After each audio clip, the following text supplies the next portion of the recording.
Très heureux de vous retrouver aujourd'hui pour une nouvelle vidéo, non pas au bord de l'eau, mais bien au chaud chez moi. Pourquoi?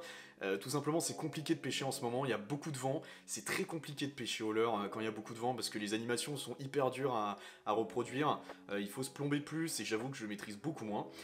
Il fait froid, il y a beaucoup de pluie, etc. Et j'ai pas forcément le temps d'aller en bord de mer en ce moment, parce qu'il faut quand même que je roule 1 heure minimum pour être sur la côte, donc c'est un peu chaud. Alors aujourd'hui, on va parler en fait tout simplement matériel, mais surtout d'une turlute que je trouve tout bonnement magique. Alors vous allez me dire, ouais, mais l'habit ne fait pas le moine, et c'est vrai, c'est pas le leurre qui fait que tu pêches plus, et je vais vous arrêter, parce qu'en fait, si, c'est un peu ça.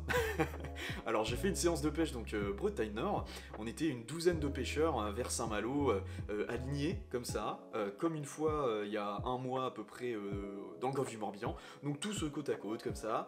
Il y en a un qui tire un calamar de cette taille-là, il était rikiki, mais c'est trop bien parce qu'il a pas eu de bredouille au moins. Et tout autour de moi, tout le monde faisait une bredouille, et il y avait juste ce pêcheur qui avait réussi à tirer son épingle du jeu en sortant ce tout petit calamar. Moi, ça fait 1h30, 2 heures que je pêche, je t'avoue, là j'étais un petit peu saoulé, voilà, bah c'est comme ça, hein, c'est les règles de la pêche, hein, parfois tu fais capot et bah c'est comme ça, tu dois t'en contenter, en même temps t'es au bord de l'eau, tu te tapes le coucher de soleil, enfin c'est trop bien, tu vois. Mais ça me fatiguait quoi, vraiment j'arrivais pas à voir quoi que ce soit à part des algues. Bon, du coup je me suis dit, allez, t'arrêtes de pêcher avec ta turlute à 2 € là, à 2 balles de chez Decathlon, et tu vas pêcher avec une turlute à 6 balles de chez Decathlon, et on va voir ce que ça donne. Donc j'avais une turlute, hop, elle était comme ça là, dans son emballage là, et vous vous demandez ce que c'est derrière, hein, vous vous demandez ce que c'est. J'avais cette turlute là qui était coincée dans mon sac à dos depuis une semaine, et là je la sors, au bout de 10 minutes, une première sèche, 10 minutes plus tard, deuxième sèche beaucoup plus potable, 30 minutes plus tard, premier calamar raisonnable, de 25 cm, je dirais à peu près, mais après moi je le mesure vraiment de la fin du tube jusqu'à l'œil, je mesure pas à la base des tentacules, enfin là où elle commence à se former, donc je sais pas comment faut le mesurer exactement. Et puis après j'ai eu un autre tube, un autre calamar de 30 cm, et celui-là je peux vous jurer il était bien lourd. Bah, de toute façon je vous aurais mis les photos, hein, voilà, patati patata, je vous prouve quand même un petit peu mes propos, hein. Et vraiment c'est ce petit leurre magique là qui a changé toute la session de pêche. Vraiment, c'était incroyable. Je vous le présente, c'est la Ebica de chez Caperlan. Voilà, donc c'est une superbe turlute. Là, c'est une grosse taille en 3.5, c'est ça. 20 grammes plombée, mais c'est pas celle-là que j'ai utilisée ce soir-là. Moi, c'est la Ebica, alors du coup, qui est un petit peu rose. Voilà, vous voyez, rose, avec un liseré marron noir, surligné de un peu de jaune. Donc là, il y a le plomb à l'avant, comme d'habitude, hein. Et puis, elle a une spécificité qui a fait toute la différence, parce que je pêchais le soir, c'est qu'elle a un petit cul, on va dire ça comme ça, mais fluorescent, son panier est fluorescent. Pour ça, je vous montre maintenant une preuve à l'appui, donc une photo. J'ai donc laissé cette turlute posée sur ma table chez moi, j'ai mis mon appart totalement dans le noir, j'ai mis une pause de 2 minutes avec l'appareil photo pour obtenir cette photo, et les petites taches vertes que vous voyez, et ben c'est la fluorescence de cette turlute.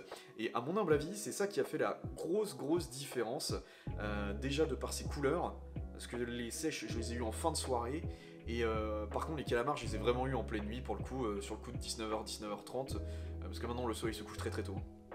Donc voilà, cette Ebica très simple. Alors, vous allez me dire, mais comment tu l'as utilisé, comment tu l'as animé? Eh ben c'est très simple. Alors déjà, je l'ai utilisé avec un plomb, différemment, enfin contrairement aux autres pêcheurs en fait qui eux n'utilisaient pas de plomb. Ils utilisaient juste leur turlute plombée et ils attendaient qu'elle descende.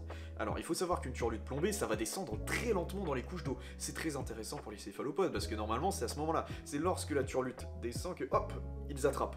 Mais moi ce que j'ai fait, c'est que j'ai pris, bah, vous voyez, hein, un émerillon comme d'hab là. Hop, allez, s'il te plaît, l'autofocus. Voilà, une agrafe, vous voyez, comme ceci, facile, hein, avec un petit plomb de 10 grammes, un petit plomb de 10 grammes que voilà, alors toujours avec ce petit, cette petite boucle, hein, ce petit émerillon. Voilà, donc vous allez le mettre ici. Alors si vous n'êtes pas trop pâteau comme moi, normalement vous devrez pouvoir vous en sortir. Voilà, j'en ai mis un. Alors ensuite, on va mettre la petite turlute, la tourlute, hop, voilà. Et du coup, vous obtenez ce petit montage très simple. Au final, le montage ballon grotte que je vous ai fait dans un autre tutoriel peut toujours vous servir, je l'utilise toujours, il n'y a pas de souci. Mais là, ce soir-là, vraiment, il n'y avait même pas besoin de montage. Tu foutais juste, hop, ta turlute avec ton petit plomb, et elle descend très rapidement par rapport aux autres. Donc, quand t'es pas plombé, ta turlute, elle fait, yo, elle descend comme ça. Quand t'es plombé, Faut bien laisser, comment dire, sa turlute couler, mais faut contrôler ta descente. Faut pas la laisser couler comme ça. Parce que là, c'est sûr, ton céphalopode, il va pas voir ça de manière très naturelle. Alors, je suis désolé, hein, l'autofocus a un peu de mal. Mais du coup, quand vous êtes comme ça, la turlute, du coup, elle est tenue par votre fil. Il faut vraiment contrôler sa descente pour que ça soit assez rapide. Donc, avec votre canne, il faut vraiment sentir la turlute au bout du fil. Donc, c'est pour ça que c'est pas mal d'avoir de la tresse, même si j'ai un bas de ligne en fluorocarbone de 27 ou 30 centièmes, je pense. Voilà, donc le secret vraiment ce soir-là, je pense, c'était la fluorescence de cette turlute et une animation qui était quand même un peu plus rapide que les autres pêcheurs sans pour autant être trop violent. Hein. Parce que sinon les calamars ils vont pas pouvoir attraper ta turlute. Et à mon avis, si jamais il attrape ta turlute et que t'as fait une animation là, comme ça là, comme un sauvage, tu vas lui arracher les tentacules le pauvre. Et au final, bah tu vas faire capot et en plus t'auras blessé ton animal, il sera reparti dans l'eau comme ça. Bon après il va se faire bouffer par un bar, c'est pas grave, mais bon, c'est un peu dommage quoi.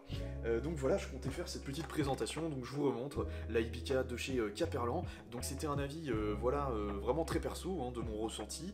Je trouvais que c'était assez intéressant voilà, de vous en faire part. J'avoue que je présente jamais le matériel, je trouvais ça pas forcément très intéressant.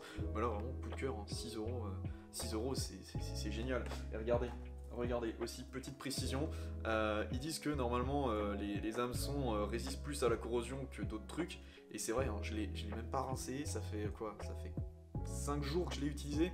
Normalement, la plupart de mes leurres, ils commencent déjà à se corroder pardon, au bout des 6 jours sans nettoyage.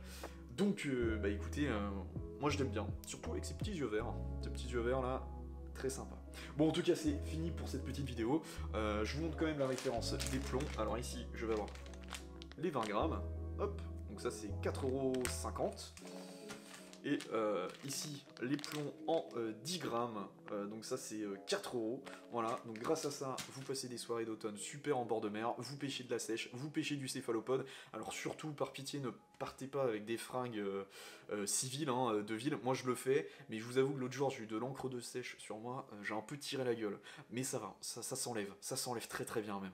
Bon, en tout cas, si ça vous a plu, petit commentaire, petit pouce bleu, un abonnement. Vous pouvez également me rejoindre sur Instagram, @trekandfish. Ouais, j'ai changé le nom de la chaîne. Ouais, je sais pas si c'est bien. En tout cas, n'hésitez pas à me raconter vos sessions de pêche, à me suivre sur Instagram, voilà, patati patata, enfin vous avez compris tout le, comment dire, le refrain d'un youtubeur, quoi. Allez, sur ce, je vous dis à plus.